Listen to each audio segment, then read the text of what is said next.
Yeah, so just prepare to. It'll be great. It'll be perfect. Yeah, so just prepare to. Y'all motherfuckers don't watch us play throughout the year, to tell you the truth. I'm gonna be real with you, and I don't care if I get fined.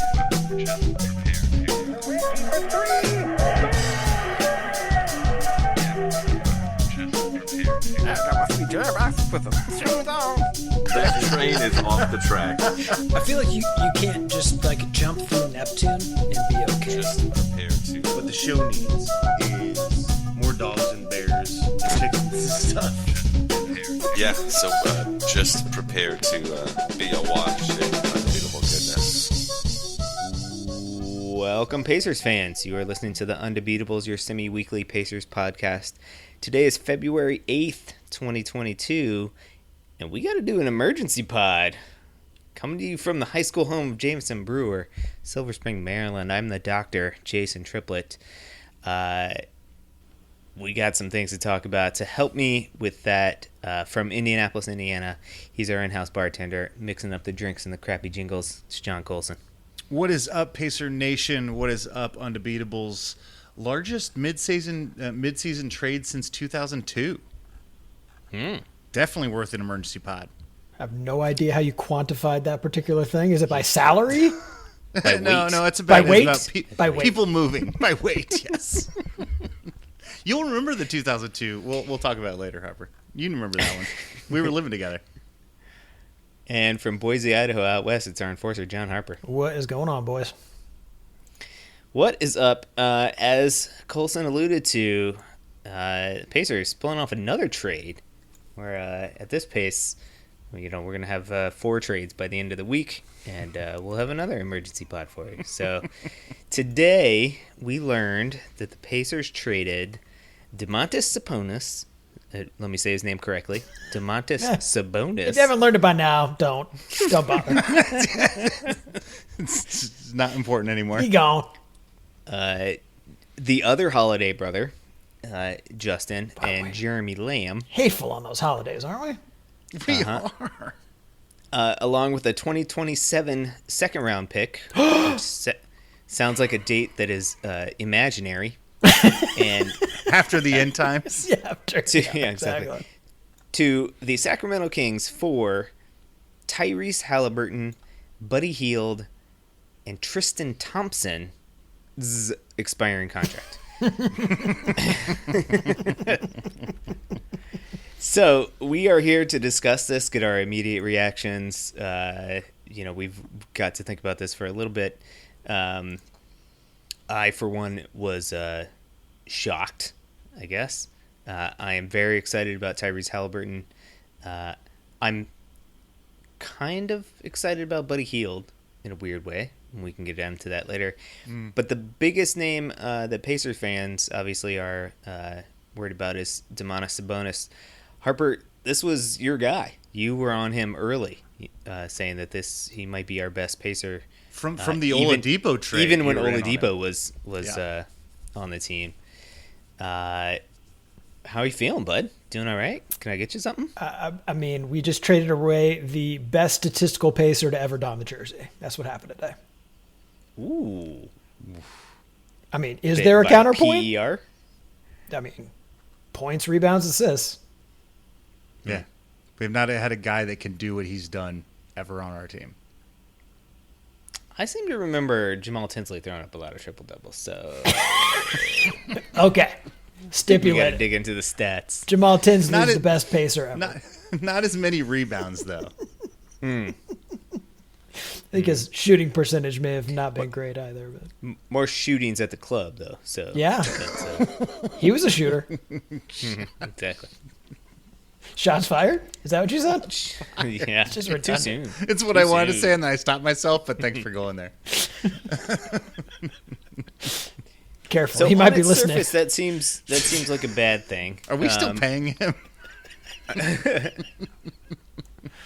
I will say for what it's worth, all of the pundits, all of the NBA insider pundits are claiming that the Pacers have essentially fleeced the Kings in this because of this guy Tyrese Halliburton, who casual Pacer fans might not even know who this guy is, or casual NBA fans, but those of us that follow the league know that he is a guy that everybody is excited about. He does all the right things and is seems to be a very positive Pete kind of guy, and all about winning, and brings all the good things to the table and takes very little away. All that while playing for the Sacramento Kings, mind you. So Yeah, see, that's a it's huge like point. he gets like bonus points for that. Yeah, Exactly. Either that or it didn't work. Depends on how you look at it. Well, yeah, I'm not going to blame anything that doesn't work in Sacramento on any individual player. It's all Vladdy's fault. Colson, can you tell us a little bit more about Tyrese? What's his nickname going to be? Is he going to be? Well, I'm not there for Blackwater? nicknames yet. Okay. Well, although I did look up his nickname. Mm-hmm. Apparently, he's real big on the double machine, which is what the Sacramento Kings fans gave him. That needs a lot of work.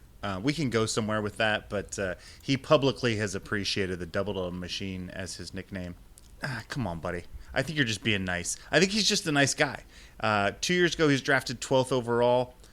He is a 6'5" combo guard. 22 years old. As you mentioned before, it seems like he's just a guy that people want to play with. He's a guy that's gonna get you the ball if you're open. In fact, one of I was looking at his scouting reports. One of the scouting reports is he doesn't take his own shot enough. He just really wants to get everybody else involved. He has funky mechanics with shooting, but this is a fun fact, the second best three-point shooter off the dribble in the NBA this season at over 42% from off the dribble. That's not catch and shoot. That is a niche stat. That is a niche stat. The kid is an absolute elite shooter. He is shooting over 30% regardless, whether catch and shoot or off the dribble, and shooting over 80% from the free throw line. He's 11th in the league in assists, and he just seems to make everybody else better.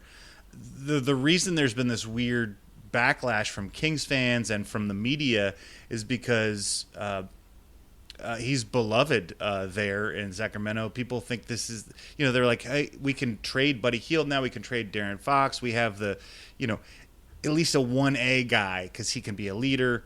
He's a leader on the floor. He's a personality that you can make the face of your franchise. And he was considered untouchable at the beginning of this trade season. So I think the reason that this is a little bit weird for the media and for Sacramento is that nobody expected this to happen. Yeah, that's right. I mean, he was rumored in, deals for Ben Simmons, who obviously is still the largest trade piece out there, I guess, or guy bantied about. And basically the Kings wouldn't put him in a deal for Ben Simmons. Shut it down, it was definitely surprising that the Pacers were able to pry him away from the Kings. So it seems like the Pacers are now in the middle of a huge rebuild. Man, long day at work. Rebuild. Feel you, bro. And so between this and the LeVert trade that brought us draft picks, basically, and Ricky Rubio's expiring deal, and his knee. Do we take over paying for his rehab? I guess so. Oh, I'm right? sure we do. Yeah. Yeah. Okay. Yeah. How are you guys feeling about that, Harper? Are you, we've talked at ad nauseum, I guess, on this podcast about this is kind of what we wanted the Pacers to do. Obviously, you and I think, felt like Sabonis was maybe the guy we wanted to hang on most of all and rebuild around him. What are you thinking direction-wise for this team right now? Yeah, I mean, obviously we're in full rebuild mode. It's curious to me. I mean, Sabonis is putting up numbers for a big that, I mean, really only Jokic, who would be absolutely untradeable, can touch. 2-time All-Star, easily could have been 3. He's only 25, and he was on a good contract. So I'm still scratching my head a little bit here. Look, Halliburton's a really good player. I'm interested to see how he's going to fit. I haven't watched enough Kings basketball very much on purpose to know whether he's really a 1. I mean, kind of the knock on him coming out of college was that he wasn't really a 1. I read one interesting scouting report that was like, he's a connector. He's out there, he's making good decisions, and he's a smart player, but he's not really a pure point. He just, does essentially what Sabonis does, which is, find the right play and the right guy. He's averaging over 7 assists a game this year, but I mean, Sabonis was doing that last year too from his position. So, like I said, I'm scratching my head a little bit here. I don't know. I'm excited for Halliburton. I'm not excited to see us get waxed on the glass game after game after game after game again, but that's my new reality now. So. Well, no, but you got the birdhouse and the Knight Rider to cover the glass for you, so don't worry about that. Yeah, we'll see. I mean, so now Turner's rebounding ability is just going to be unleashed now that Sabonis isn't stopping up all those. Well, okay, so this is an interesting question. I mean, so Turner came out and was like, I can't wait to play with Halliburton. We're still 2 days away from the end of the trade deadline. I think it's. In my mind, I would keep an eye open for Turner for a young forward and some more cap space or a draft pick. I'm not sure. I'm just not sure that we're done fiddling. Now, when I look at this, what we've done right now, so we've got Karis LeVert. We got in the Karis LeVert trade, we got some financial relief, some cap relief. We got 2 draft picks, which was like a late 20s draft pick, early 30s draft pick. Okay. And then with this trade, the Sabonis trade, we didn't get a draft pick, but we did what we did with the Paul George trade, which is instead of getting a draft pick, you get a guy who's in his second year, has already proved that he's worth it. And you're not actually rolling the dice with a random draft pick. You're actually getting a young prospect still on his rookie deal. And so I think on some level, you can almost consider that a draft pick. We also got a bunch of expiring deals. We were just tickling the tax bracket, the $136 million tax bracket. We were right there thinking about it. With these trades, we're actually going to go a little bit over it. But in the process, the following year, we're going to save ourselves $20 million based on the guys we sent out and the guys we're bringing in. And with other expiring deals, we're going to be below the cap next year, where if we'd kept these guys, LeVert and Sabonis and Holiday, we would still be over the cap and still tickling the tax next year. But this is a team that's not going to make the playoffs, so I can understand how Herb Simon might not be interested in that. So, as much as we're trying to get better, we're also dealing with the realities of financial, the business part of it. And that's been done successfully so far. So I just think there might be one more deal to be made to give us a lot more relief financially. I could be wrong. Yeah, I mean, I think it all depends on what's out there, right? Like, and I certainly, if you look at in the abstract a roster of or a potential starting lineup of Brogdon, Halliburton, Duarte, I don't know, somebody at 4, Isaiah Jackson maybe at 4, or Torrey Craig or something like that, or Terry Taylor, and Turner at the center. Like, that's not, it's not like we have a dearth of talent on this team. No. And the Halliburton, the thing that's nice about the Halliburton acquisition is it sort of goes from the need to do a full sort of tear down of the roster and sort of try to tank for multiple years to get more draft picks, and kind of positions you to move a little bit forward, especially if this year, if we continue to, lose at the pace that we're losing. Like the Pacers, if the lottery held, would have a the 5th pick in the draft right now or something like that. And so you'd be adding that talent this year, and maybe you're already rebooted. I don't know. Well, no, I mean, that's the goal, right? I mean, I don't think that Miles Turner's coming back this year now, unless we trade him. I mean, okay, if we trade him, he's not coming back, but you know what I'm saying. Like, I think that Brogdon's probably, his injury is going to keep him out for the rest of the year. I think McConnell's injury is going to keep him out for the rest of the year. I think we're going to be running these young kids and see what works.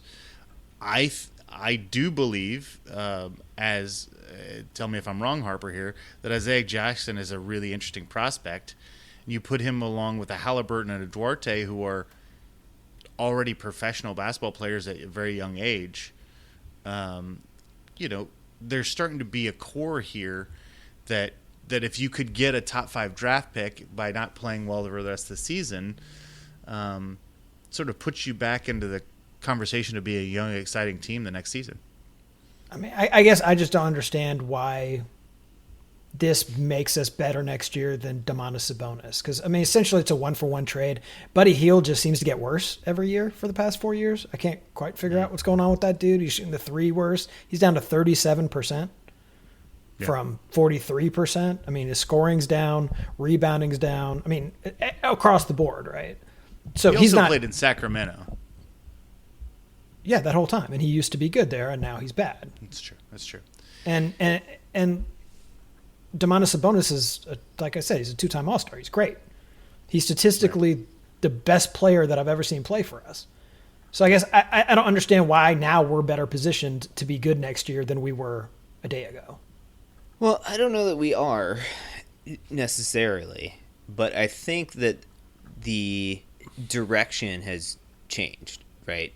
I think that the current trajectory that we're on is not sustainable, right? Like, it's not leading to winning basketball. So something needed to be done to redirect the ship. And I think that this at least gives a new direction and some sort of hope, I guess, that a different group of guys can gel better and that we can make the pieces fit a little bit better. The thing that's interesting, you brought up Duarte, and we also have Malcolm Brogdon on the roster, and now so that makes sort of 3 of these guys.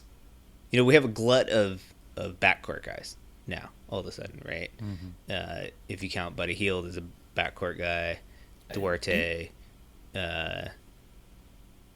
Brogdon, Halliburton, McConnell, yeah. Washington, if he's still around. Seifert. Yeah. Lancey Pants. All those guys, yeah. So it makes me wonder if there's not another move. Obviously, we can't trade Brogdon in the regular season because of the extension that we just signed him to, but I wonder if now he is potentially another piece that we might try to move in the offseason or something like that for more draft picks or young guys or whatever. No, that's interesting. I mean, Halliburton might be Brogdon's replacement. I mean, it's possible that Brogdon and Halliburton could play in the backcourt together, but I have a feeling, just from how this is going, that Halliburton is Brogdon's replacement, and that we're going to move him in the offseason.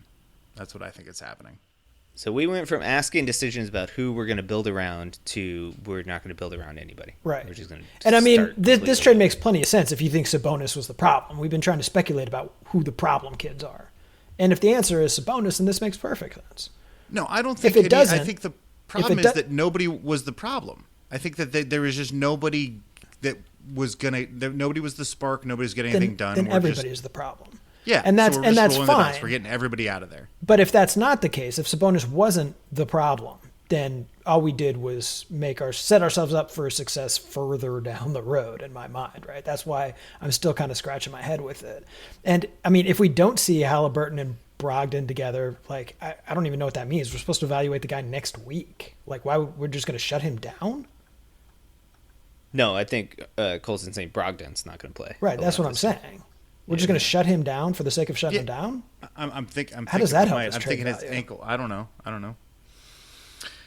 I haven't watched Sacramento Kings just like you guys haven't. But he seems to be a media darling and a fan darling.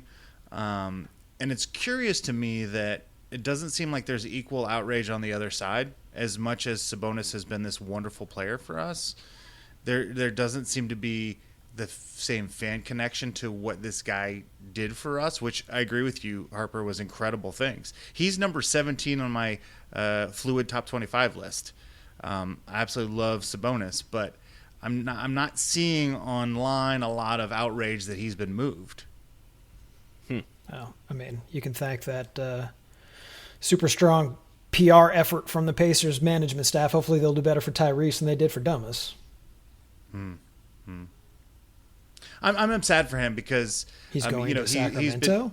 Yes, and that's where basketball goes to die. You know, I mean, like it's just really sad. He was the heart of our offense. He gave a shit. He's a good guy. He was clearly our best player, and now he has to go to, purgatory. Yeah. I like De'Aaron Fox a lot, but I liked him better when he had a backcourt running mate. Right. Well, now he has Jeremy Lamb to run with. So yeah, exactly. Yeah. I'm also sad for Lamb. I never loved him, but I mean, apparently he was a good tipper, and so that's shout out for that. I liked him in a backup role on a bad team. I felt like that was a useful thing. Also sad for Justin Holiday. We've just desecrated the Holiday brothers, who were so important for me for a little while. I felt like he was the adult in the room. He was the guy in the huddle that was, bringing everybody together. He was the guy that seemed like the team captain, and now he's gone. So what does that do for our team? I don't know, but perhaps the most interesting tidbit I learned today, which I didn't know, did you guys know this, is that one of the wrinkles to this whole trade is apparently there's like a mandate in Sacramento for in gatherings of larger than X number of people or something like that, you must be vaccinated. And apparently Justin Holiday is not vaccinated, so he won't even be able to play in games in Sacramento. We didn't know that as Indiana fans, that he wasn't vaccinated? No, I didn't know that. I didn't know that either. Yeah, apparently that I learned that tidbit today. So so that's interesting, I guess.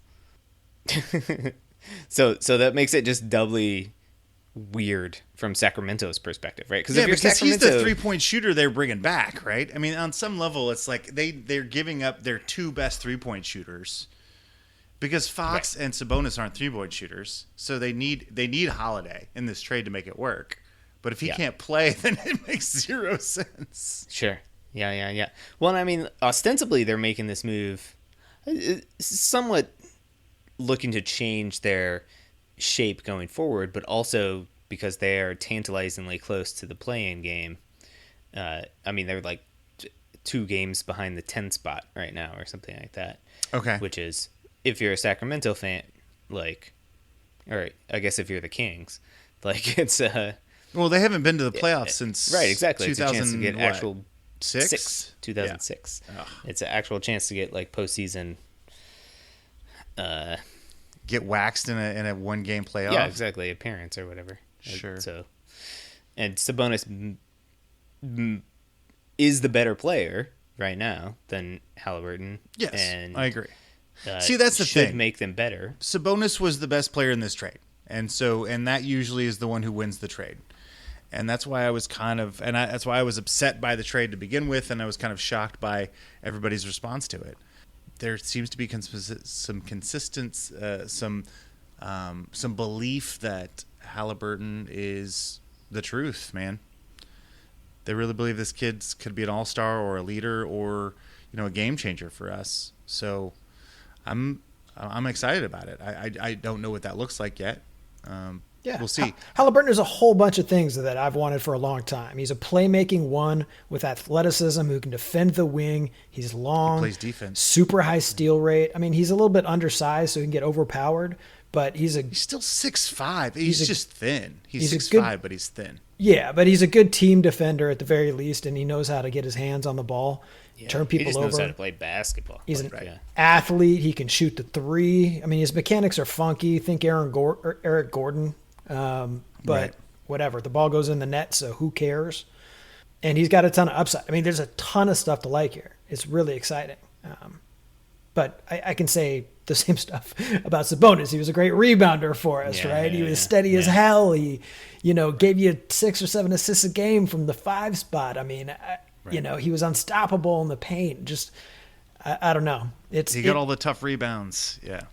I just, the Kings, it feels like, as they are wont to do, were maybe making a move to make a move, right? Yeah. I don't want to think that that's what we were doing. No, I don't think that at all. That's what we were doing. I wonder if how much because Colson, you mentioned that Sabonis wasn't exactly a fan favorite, or we're not seeing outrage from him about him leaving now. I wonder how much Sabonis was like tied to the Pacers, or if he is like, I'm not happy here. Like, I'd be perfectly fine if you traded me or something like that. Yeah, but he's not going to be happy in Sacramento. I mean, I just wonder how long it is sure, before he yeah, just gives up on basketball out there in Sacramento. It's where everybody goes to, give up on basketball. I mean, he doesn't have to re-sign a contract there. But he's still there for 2 years. As we've always said, the Yeah, guy's a baller. exactly. He's only 25. So, Yeah, that's true. That's true. And I mean, maybe he teaches De'Aaron Fox how to like run a pick and roll, and then they run a pick and roll, and I think they'll they're, have like, great lethal chemistry. together. I think it'll be amazing. I think they'll figure it out because Sabonis is that smart at basketball. They'll figure it out. But I wanna disagree with you, Jason. I think we did make this move just to make this move. I think on some level, this team was put together with the hope that it would be something special, and it clearly was not. This season has been miserable. It is a team that should be winning 45 games, and it's not. And so the ownership and the management said, we've got to shake these things up, and let's go get the people we want. Let's go do the things that we need to do for this franchise, which is 1, get under the cap, 2, get some draft picks, and go get the young prospect we're most excited about. If that means trading away our best player to get him, we're going to do that. But I think this is a lot about changing things up. But that's not making a move just to make a move. That sounds like a very strategic set of decisions that have been made. Okay. But I mean, I would say yes, but the trading of Sabonis specifically, right? Like, why not build around him? Like, Right. as I would have wanted to. Like I said, this signals to me like true tank time. Like, I understand moving everyone, basically. Yeah, I don't know. I mean, I could imagine you're Chad Buchanan and Kevin Pritchard, and you're looking at the shape of the league, and you're saying, like, this is a guard league. Like, you need to have one of the elite point guards or ball handler or creators on your team to have a chance to succeed, especially in what is now a pretty loaded Eastern Conference, right? And if they believed that Halliburton is that guy, and they don't necessarily see, they don't want to risk taking the chances on, their top 5 draft pick this year or whatever, because they could get bumped. It could be lower, right? If somebody below them wins the lottery, then they pull the trigger on that now. I don't think it was an easy decision for them to move Sabonis. I mean, I think that obviously he's bing like the best player on the team for the past like 3 or 4 years. And I think certainly they believe that this is the guy. And if you're going to trade with somebody, I think it was Joey on Slack, make it the Kings, not the Spurs, right? Because every bit as good as the Spurs are, the Kings are bad. Yeah. The Spurs will always win the trade, and the Kings will always lose the trade. That's, I think, is what it was going. I was watching the Atlanta game that's going on while we're recording, because you don't need to watch it. Come on down 30. Yeah, don't. Yeah, exactly. Don't worry about it. If you haven't seen it, don't waste your time. Quinn kept talking about how Carlisle was a lifelong learner and a tinkerer. A tinkerer. Okay. Which made me think about how great he was for the year of the Brawl, where he could sort of patch these, lineups together of guys you've never heard of before and still get us to the playoffs. But then it started making me concerned that if he just decided early on in our lineup that he didn't like what was going on and he needed to tinker with it, that maybe this is part of the problem. I mean, it's not good for consistency if your head coach, if the head of your team is always wanting to look for the next best thing. And it's got me a little worried that we're making some of these decisions based on the fact that Carlisle can't figure out what to do or wants to try something different. So I just thought I'd put that out there just to add concern to people's. I mean, in that respect, I take the opposite tack. I trust Carlisle in that respect pretty much implicitly. And if he's telling me that Sabonis wasn't going to make this machine go, I believe that he tried to do so and he wasn't feeling it and he signed off on this stuff. So I'm good with that. I also do want to shout out Alvin Gentry because he's done a great job with Tyrese Halliburton so far. He's 6th in assists this year so far, behind 5 All-Stars. Also 6th in, or actually 3rd in steals, 6th per game. So he's done a great job, and shout out to Alvin Gentry. That organization may not be great, but Alvin Gentry is still a good coach. No doubt. And to support Carlisle, he nailed this goodbye statement. So he's not allowed to talk about the new players because the trade hasn't gone through all the way. But he said a lot of really nice things about Sabonis, Holiday, and Lamb on their way out the door. He was just a professional about it, and appreciate that because I feel like our last coach would have screwed that up. Oh yeah, without a doubt. He would have blamed them for their trade, is what would have happened there. For sure. Shout out Bjorkgren. Wow, that was like a fever dream that whole season. Yeah, it was. Wasn't it? To get back to the Carlisle thing, I feel like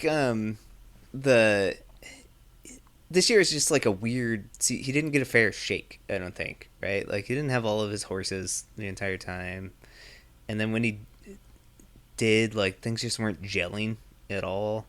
I mean, we talked about this before. Like part of that is the coach's responsibility, but a lot of that is locker room responsibility. Right. And these moves were made because we're 19 and 32 or whatever the hell we are. No, there's a reason we're not why a good basketball team, and so you got to. We're bad.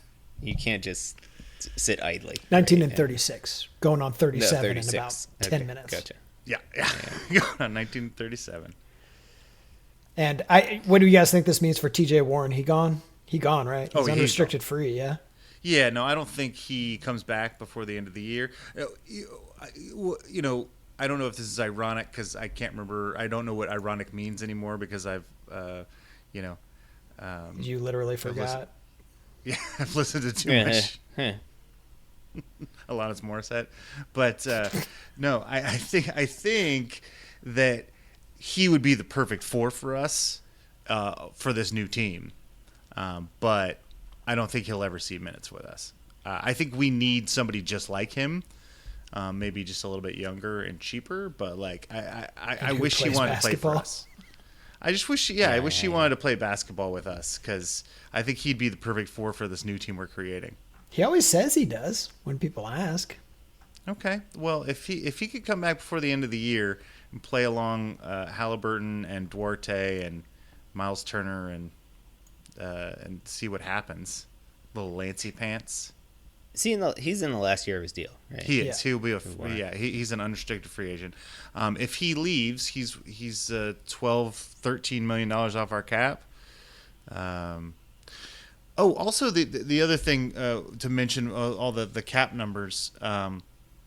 So Buddy Hield has a weird contract where his contract regresses. So he's currently this year making $23 million. It's very weird that he's making that much money. It's the weird part of that. Well, just like his contract, his statistics are also regressing. So Also going down. They're you get what you going pay along. for sometimes. Exactly. So next year he'll make $21 million, and in the third year of his deal he'll make $19. Because of that, we end up saving an extra $3 million based on the way that Sabonis and LeVert's contracts were going to go up. So just a little fun fact on the cap there. So Woohoo! Yeah, let's hope that a new environment reinvigorates Buddy Hield. At a minimum, like He's not even afraid though to Buddy, shoot. yeah, he shoots 9 threes a game. Yeah, he does. Even though his numbers are going down, he still shoots better than most from three, better than most of the people on our roster. So, Right. like, Outside of everybody but Miles Turner and Holiday. Oh, Miles Turner, I think, is even tanked under that now, hadn't he? Oh, has he? Oh no. yeah, we're not good at shooting 3-pointers, but we just picked up 2 dudes that can knock them down. So Yeah, There you go. for sure. Things got interesting. and Tristan Thompson. I mean, come on, this guy's. You want Okay. rebounding, Harper?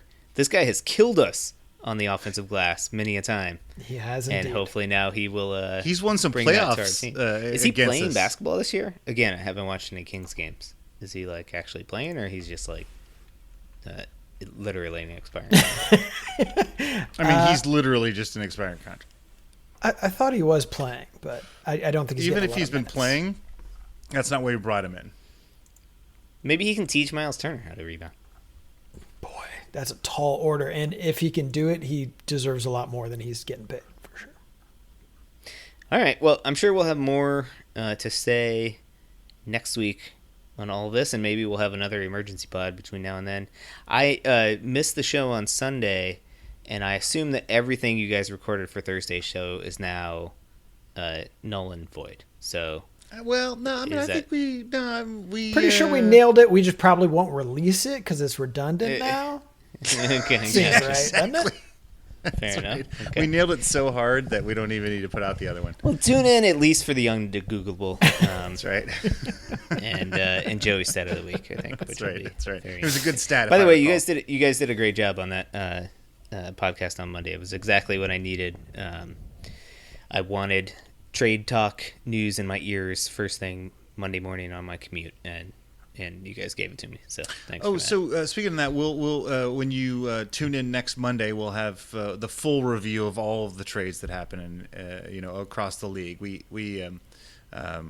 could talk about those things, but that's not what's important on an emergency podcast. This is a Pacer podcast, so you'll get caught up later. Shout out one more time to Karis LeVert. You're back in Ohio, your home state. You're on a team that's going to the playoffs. You were only here for a year, but you'll always be loved with your cup of coffee here in Indiana. Did we get your take on that, Jason? You good with the LeVert trade? I've gone back and forth in my brain. I was growing to be very excited about Karis LeVert and his ball handling abilities and his he seemed like game to game he was like figuring things out. Yeah. As a creator, which was really fun. And obviously like that was it the Bulls game where he just went nuts for 42 or something. So that was a bummer, but I mean, I did also, I got to stick with my original thing, which was, we need to get draft picks and sort of hit the reset button. And something's got to change. In order to do that, you have to give up guys. Yeah. And Right. that's, yeah. So I thought the haul was okay for what it was. The idea of two I agree. first rounders seemed ridiculous, but we actually ended up with a low first rounder and effectively a second rounder so high it might as well be a first rounder, which is Right, exactly, bottom of the exactly, draft order, right? So you Yep. got to feel pretty Yep, good yep. about it. And that 2027 second rounder. That's which, clutch from Utah. That's their tank year. No. That's the year the world ends. Mm. Calling Well, it that's all now. right. Well, we can deal it to OKC at some point. Yeah, exactly. Get something. Then the Kings will trade us back for Sabonis in 6 months for that second rounder in 2027. That's right. For the other second round. Because they couldn't extract it from us in this deal. No, I think Sabonis after 2 years will just not go back to Sacramento, come back to see us. So and Come then here he'll and be sign- back on the team for a sign second it below time, and I'll market just value. I'll Okay. just climb up my top 25 paces of all time. So All right, cool. Well, you guys will hear from us a lot this week, and we will talk to you next week. Until then, we're on Twitter at Undebeatables, Facebook page, facebook.com/The Undebeatables. Is there anything on any of these things? Get a website. Yeah, we tweet every now and then. stuff. Okay. There's a website, theundebeatables.com, with a contact form there. Yeah. And you can also email us, shout out at theundebeatables.com. If you want a t-shirt, the the Ricky Rubio jerseys are getting printed up right now. So head over to the website and pick up one of those. For Donnie Walsh, the architect, who I have a feeling was a part of this, because this just reeked of some Donnie Walsh move here. And the once and always Hall of Fame coach, Bobby Slick Leonard. Turn out the lights, the party's over. We'll miss you guys, Sabonis and Lamb and Holiday. Shout out. Shout out. Shout out. Yeah. Cheers to you, Domas. Pouring some down the gullet. Damn, that sucks. I hate losing guys. I don't like guys being commodities. I know we just root for laundry, but boo. Yeah. I'm excited to watch Halliburton day to day. Yeah. I feel like I haven't seen enough of him, but the little bit that I've seen of him, I have liked. He's an electric player. All right, let's make it happen.